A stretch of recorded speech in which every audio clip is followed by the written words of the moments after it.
a driveway that costs more than a penthouse in New York, a swimming pool designed to look like a natural river in the middle of a living room, and a single plot of land worth $230 million. Most people think they know what wealth looks like in Singapore because they watched the movie Crazy Rich Asians. They saw the parties, the jewelry, and the fast cars. They are looking at the fiction. They should be looking at the land. In a city-state that is smaller than New York City, where space is the ultimate luxury, there exists a secret class of real estate that makes Beverly Hills look crowded. They are called Good Class Bungalows, or GCBs. There are only about 2,800 of them in the entire country. To own one, you don't just need money. You need permission. You need power. And usually, you need to be a citizen. These aren't just homes. They are sovereign states hidden behind 20-foot walls and dense rainforests. We are tracking the property deeds, the record-breaking bank transfers, and the architectural blueprints to uncover the most expensive billionaire mansions in Singapore. Wait until you see number one. We are talking about a property so large, so expensive, and so exclusive that it was bought by a man who helped invent social media, and he paid for it with a check that would bankrupt a small nation. Number 7. The Haidilao Compound, Zhang Yong. Location: Gallop Road. Estimated value: $69 million.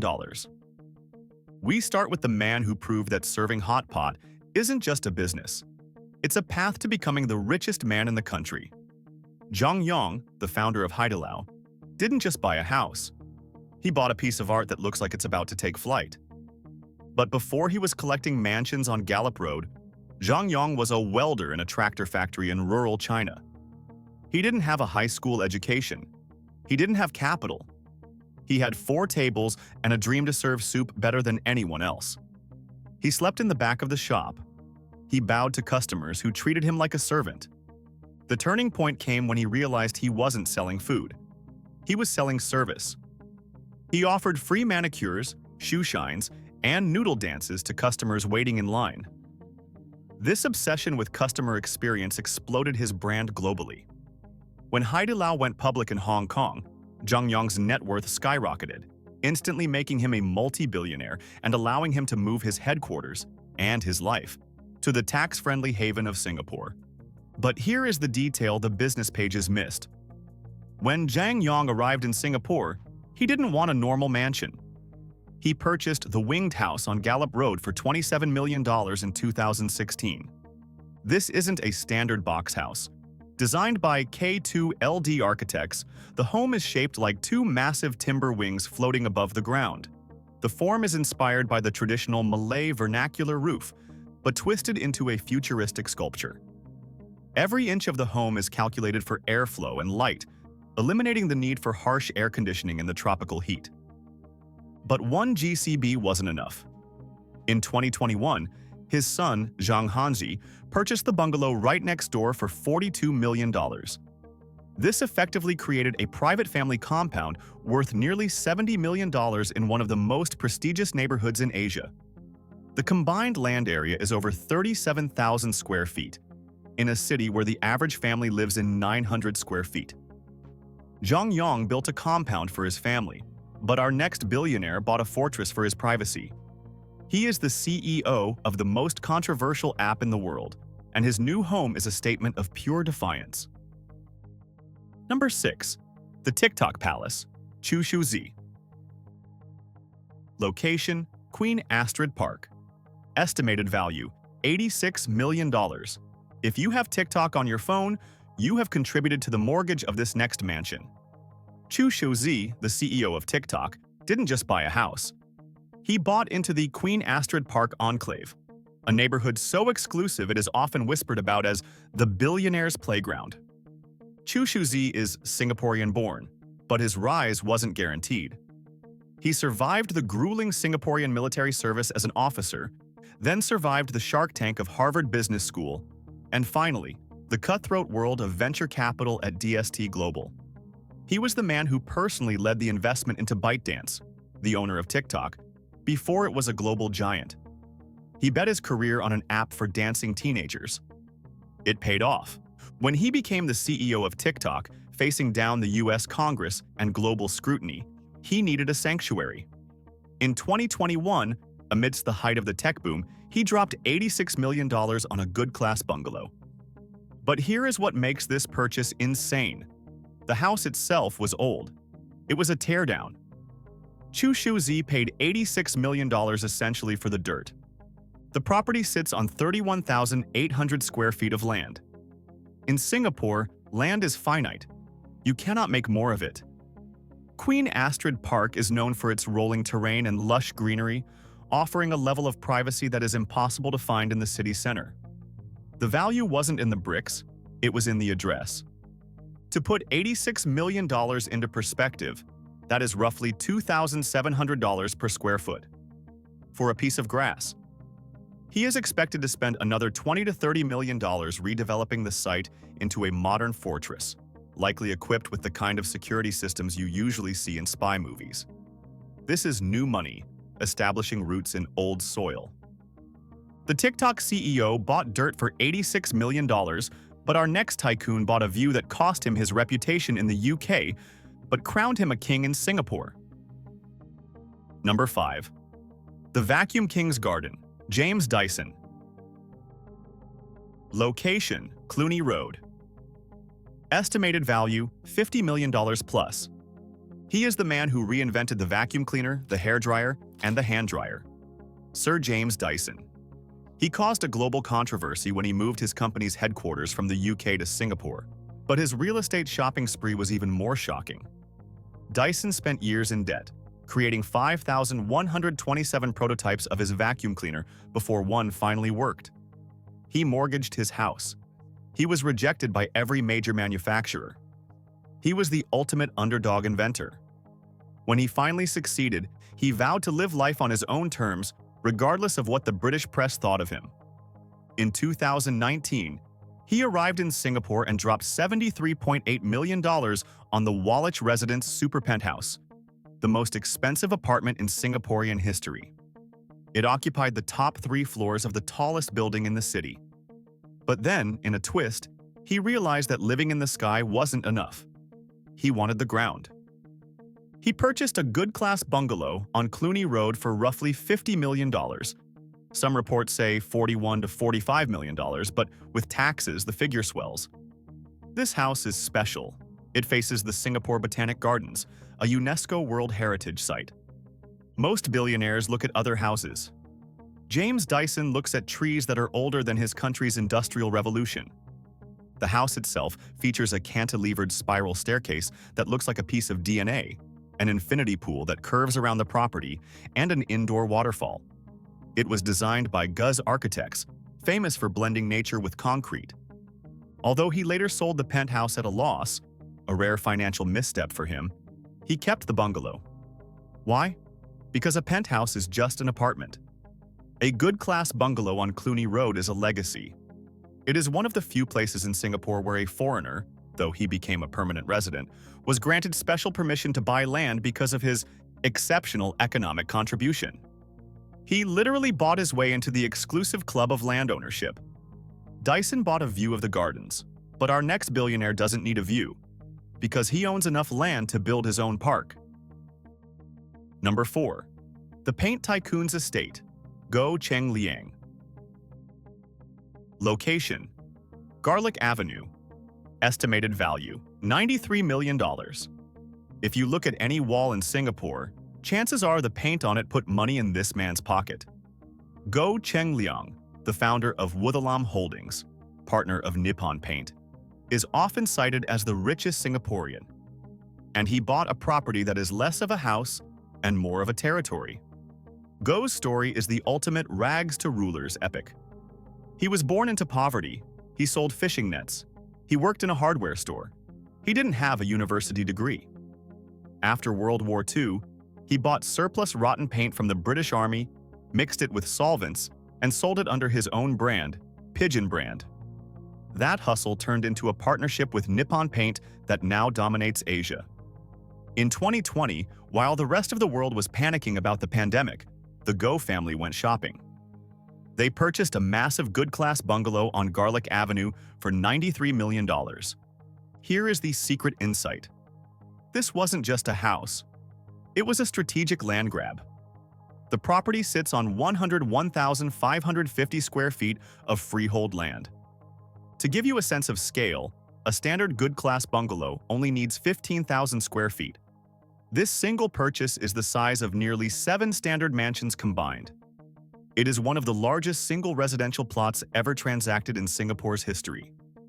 The property was previously owned by the Thai Hong family, famous for biscuits. By buying it, the Goh family didn't just buy a home. They bought a potential compound that can house generations of their dynasty. They could subdivide it, redevelop it, or just keep it as a massive private park in the middle of a concrete jungle. It is a flex that says, "I don't need neighbors." Goh bought size, but our next buyer broke the record for the price per square foot, proving that in Singapore, technology money is now defeating old industrial money. Number 3. The Tech Queen's Record, Jin Xiaokun. Location, Nassim Road. Estimated value, $128.8 million. We usually hear about male tech tycoons, but Jin Xiaokun shattered the glass ceiling and the real estate market in one check. She is the wife of Xu Xu, the founder of nanofilm technologies. Xu Xu and Jin Xiaokun were not born into Singaporean royalty. Xu Xu was a professor at Nanyang Technological University. He was an academic. He invented a coding technology for smartphones and electronics. Most academics write papers. Xu Xu built a company.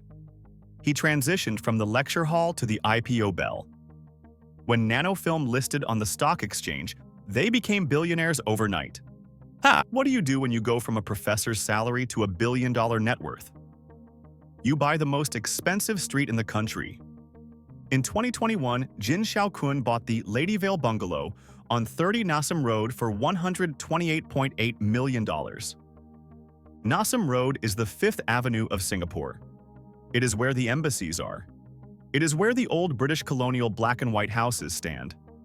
To buy on Nassim is to tell the world you have arrived. But the secret here is the price per square foot.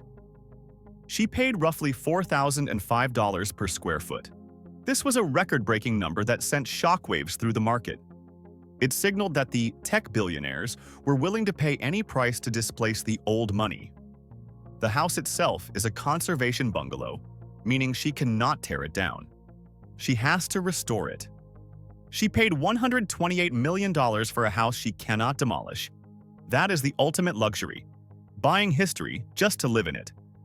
Jin Xiaokun bought a historic home, but our next owner, he is a literal prince, and his house is a mystery that has puzzled Singaporeans for decades. Number 2. The Prince's Fortress, Arwah Mansion. Location, Nassim Road. Estimated value, $120 million to $150 million. Perched atop a hill on Nassim Road, visible only from a distance, stands Arwah Mansion. It looks like a white fortress from a fantasy novel. It is arguably the most majestic and mysterious private residence in Singapore. The owner is Prince Jeffrey Bolkiah of Brunei, the younger brother of the Sultan. Prince Jeffrey is famous, or infamous, for his lifestyle of unimaginable excess in the 1990s. He owned super yachts, hotels in New York and Paris, and a collection of thousands of luxury cars. But his spending led to a massive financial collapse and a legal battle with the state of Brunei. He had to surrender billions in assets. However, Arwah Mansion remains. This property is a survivor of that era of excess. It was built by combining 2 massive plots of land. The mansion sits on approximately 110,000 square feet. Here is the insider detail. The mansion is technically 2 structures connected. It creates a visual dominance that no other house in Singapore has. It sits on high ground, looking down on the neighbors. For years, there were rumors that the house was empty, or that it was being maintained by a skeleton crew of servants for a prince who rarely visited. It stands as a silent monument to oil wealth. If this property were sold today, real estate experts estimate it could fetch anywhere from $120 million to over $150 million, simply due to the land size and the Nassim Road premium. It is a house that represents the era of unlimited budget, a time when sultans and princes treated entire countries like personal bank accounts. The prince's mansion is legendary, but our #1 spot is the sale that officially rewrote the history books. It involves the co-founder of Facebook, a tennis court-sized garden, and a price tag that defies logic. Number 1. The social network king, Eduardo Saverin. Location, Nassim Road. Estimated value, $230 million. We have arrived at number 1, the most expensive residential transaction in Singapore's history. A property so valuable that its price tag is higher than the GDP of some island nations. The buyer? Eduardo Saverin, the co-founder of Facebook. The man played by Andrew Garfield in The Social Network who got screwed out of the company but walked away with a stake that made him one of the richest men on earth. Eduardo's struggle was public. He sued Mark Zuckerberg. He was pushed out of the company he helped build. He renounced his US citizenship, a move that saved him hundreds of millions in taxes, and moved to Singapore years ago, reinventing himself as a venture capitalist. He wasn't just the Facebook guy anymore. He became the king of Singapore tech. In 2019, rumors began to swirl that a company linked to Saverin, SG Casa, had purchased a sprawling bungalow on 33 Nassim Road. The seller was Chung Wai-Kyung, the chairman of Wing Tai Holdings, a property giant. Chung had held on to this land for years, knowing its value would only go up. He was right. The price? $230 million. Let's break down what $230 million gets you on Nassim Road. The land is 84,543 square feet. That is the size of a football field and a half. The driveway alone is long enough to test the acceleration of a Ferrari. The property features a full-size tennis court, a massive in-ground pool, and a garden that looks like a private botanical park. But the real secret is the shape of the land. It is a large, regular plot with a massive frontage. In real estate, frontage is vanity. It allows passers-by to see just enough of the gate to know you are rich, but not enough to see you. This transaction cemented Singapore's status as the new playground for the global ultra-rich. It wasn't an old-money Chinese tycoon or a Malaysian royal who bought it. It was a young, tech-savvy billionaire who decided that Singapore was the safest, most luxurious place to park $250 million. Eduardo Saverin lives in a home that is worth more than the entire lifetime earnings of most A-list Hollywood celebrities. He took the social network money and bought the anti-social house, a place so big he never has to see a neighbor if he doesn't want to.